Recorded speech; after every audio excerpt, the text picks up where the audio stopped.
नमस्कार, मैं हूं सत्येंद्र व्यंजन। जनचौक अपडेट में आपका स्वागत है। आज हम लोग बात करेंगे गजा, जो फ़िलिस्तीन का इलाका है, उसके बारे में।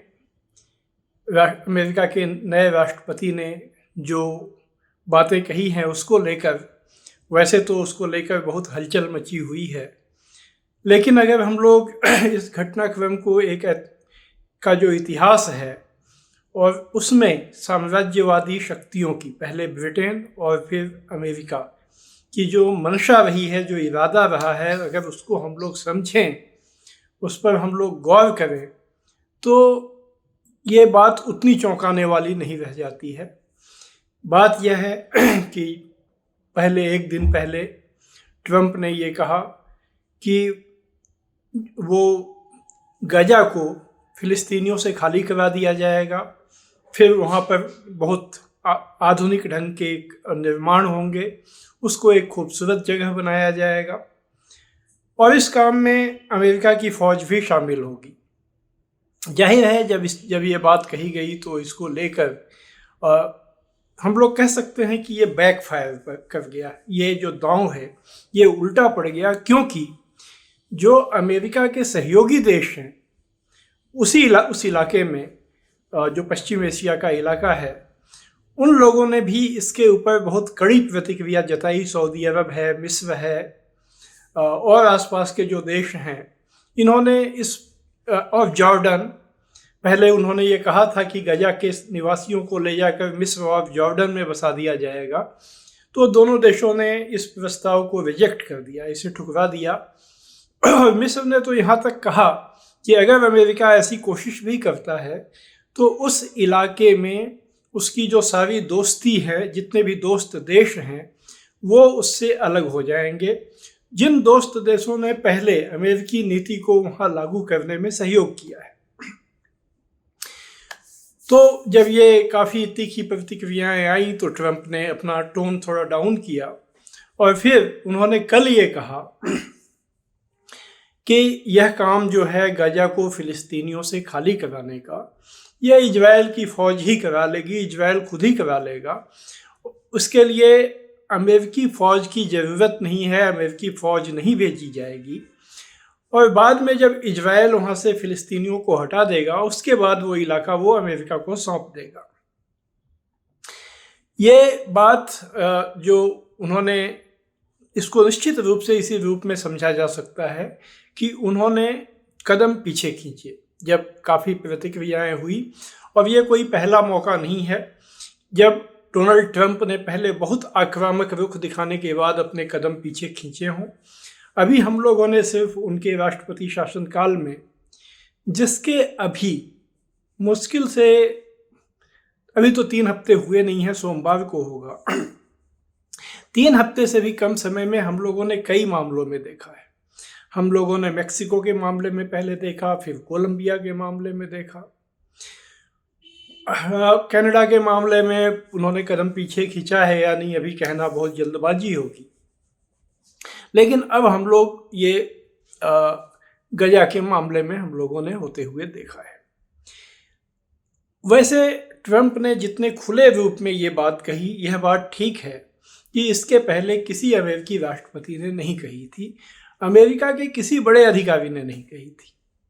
अमेरिका का अब तक घोषित रुख यही रहा है कि वो इजराइल को संरक्षण देगा, इजराइल को अपनी रक्षा का अधिकार है, जिसमें अमेरिका जो भी मदद होगी वो देगा, सेना की मदद, वित्तीय मदद, तकनीकी मदद, जो भी वो इजराइल को ज़रूरत पड़ेगी वो देगा।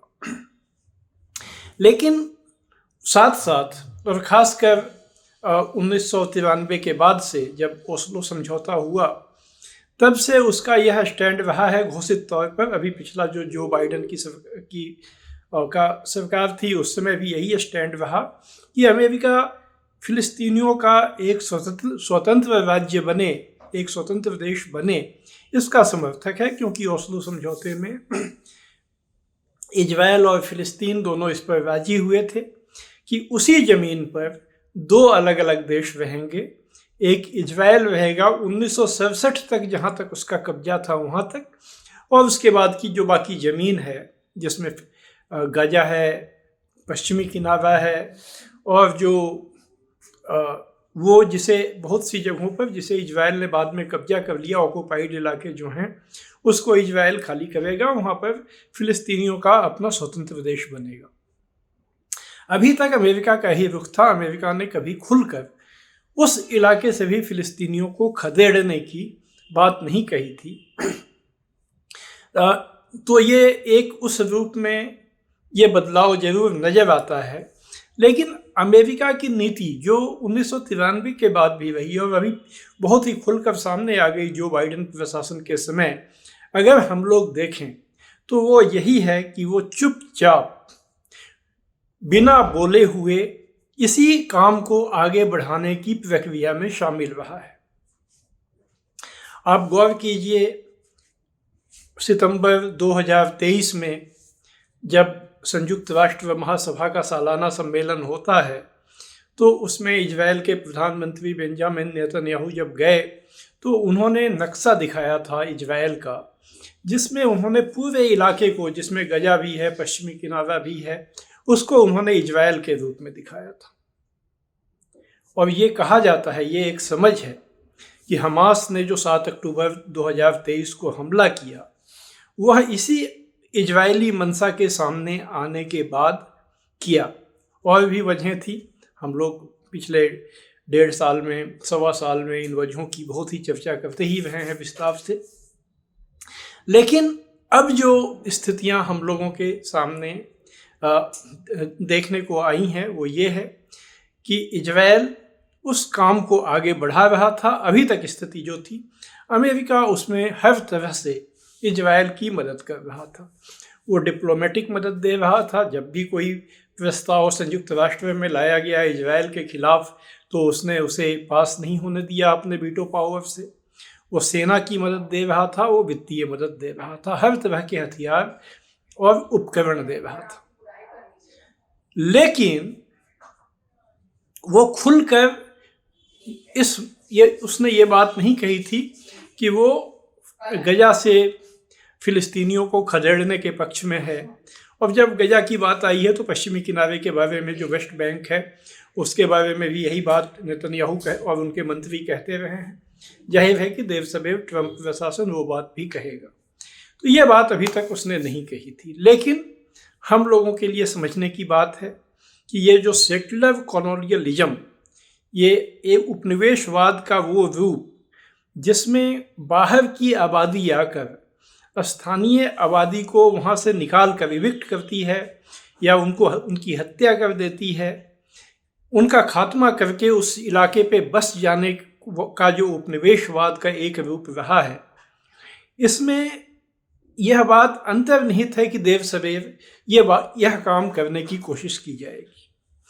जायनिज्म, जिसके यानी उग्र यहूदीवाद या कट्टर यहूदीवाद, जिस विचार के तहत इजराइल बनाया गया, उसमें शुरू से ही यह धारा रही है कि हमें पूरे फिलिस्तीन के इलाके पर कब्जा करके वहाँ इजराइल को बसाना है। ये जो सेटलर कॉलोनियलिज्म का जो परिघटना है, इसके तहत ही ब्रिटिशर्स ने अमेरिका में जाके वो बसे और वहाँ के जो मूलवासी थे उनका कत्लेआम किया, जिनकी आबादी उस समय बताई जाती है कि 2.5 लाख के करीब थी, जो बाद में मुश्किल से 25,000 बचे लोग वहाँ पर, 23 या 25,000 लोग बचे, बाकी लोगों का कत्लेआम किया गया। इसी ढंग से ऑस्ट्रेलिया बसा, इसी ढंग से न्यूजीलैंड बसा। तो और अब इजराइल जो 20वीं सदी से लेकर 21वीं सदी तक उसी परिघटना का उसी ढंग से उसको बसाने और वहाँ पर एक जो साम्राज्यवादी औपनिवेशिक देश हैं उनका वहाँ पर एक चौकी, जिसे कहते हैं आउटपोस्ट कहते हैं, जहाँ से वो अपनी साम्राज्यवादी नीतियों को लागू कर सकें, उस इलाके के संसाधनों पर को कंट्रोल कर सकें और वहाँ पर कोई प्रतिरोध या विरोध की आवाज़ न उठे, इसकी निगरानी कर सकें। इस योजना के तहत इजराइल को वहाँ पर समर्थन दिया जाता रहा है। तो यह बात जो ट्रंप ने कही है उसमें वो बात जरूर नहीं लगती है अगर हम लोग ऊपर से देखें और ऊपर से उसे सुने, लेकिन जो परियोजना है उसमें यह बात हमेशा से शामिल रही है और हर अमेरिकी प्रशासन, हर अमेरिकी राष्ट्रपति ने उसे पहले परोक्ष रूप से समर्थन दिया, अब प्रत्यक्ष रूप से यह बात कही जा रही है। लेकिन ये करना आसान नहीं है। अब खासकर ये एक समय जब अमेरिका दुनिया पर शासन करता था, उसकी पूरी ताकत थी, तब तो शायद यह संभव भी लग सकता था। आज जबकि अमेरिका एक गिरती हुई ताकत है, अमेरिका एक उसकी सिकुड़ती हुई ताकत है, उस समय वो अपनी मंशा उस इलाके पर थोप कर वो और इजराइल इस काम को पूरा कर देंगे। यह पिछले 2 दिनों के भीतर आसपास के वो देश भी जो मोटे तौर पर फिलिस्तीनियों के प्रति सिर्फ जुबानी समर्थन कभी कभार जताते रहे हैं, अगर उनकी प्रतिक्रिया पर गौर किया जाए, सऊदी अरब जैसे देश और मिस्र जैसे देश की प्रतिक्रिया पर गौर किया जाए, तो यह बात बहुत साफ हो जाती है कि ये मंशा जो है उसे ज़मीन पर इम्प्लीमेंट करना अब आसान नहीं है।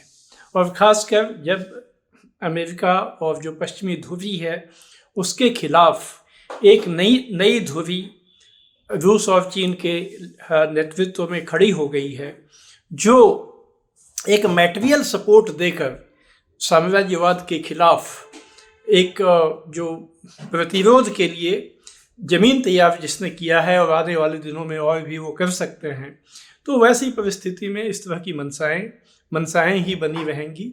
बल्कि ऐसी मनसाएं जताने का और भी उल्टा असर होगा, वो महंगा पड़ेगा, क्योंकि इससे अमेरिका की जो रही सही साख है और उसकी रही सही ताकत है वो भी एक्सपोज होगी। क्योंकि एक दिन में अगर डोनाल्ड ट्रंप को अपनी बात पीछे लौटानी पड़ी, एक दिन में उन्हें कदम पीछे खींचना पड़ा, तो यह इस बात का संकेत है कि वो दिन चले गए जब पश्चिमी देश जैसा चाहते थे वैसा करते थे और जहाँ चाहते थे वहाँ जाके बस जाते थे, वहाँ के नागरिकों का कत्लेआम करके। तो आज बस इतना ही। हम फिर आएंगे आपके पास अपडेट लेकर। आज आप सबको मेरा नमस्कार।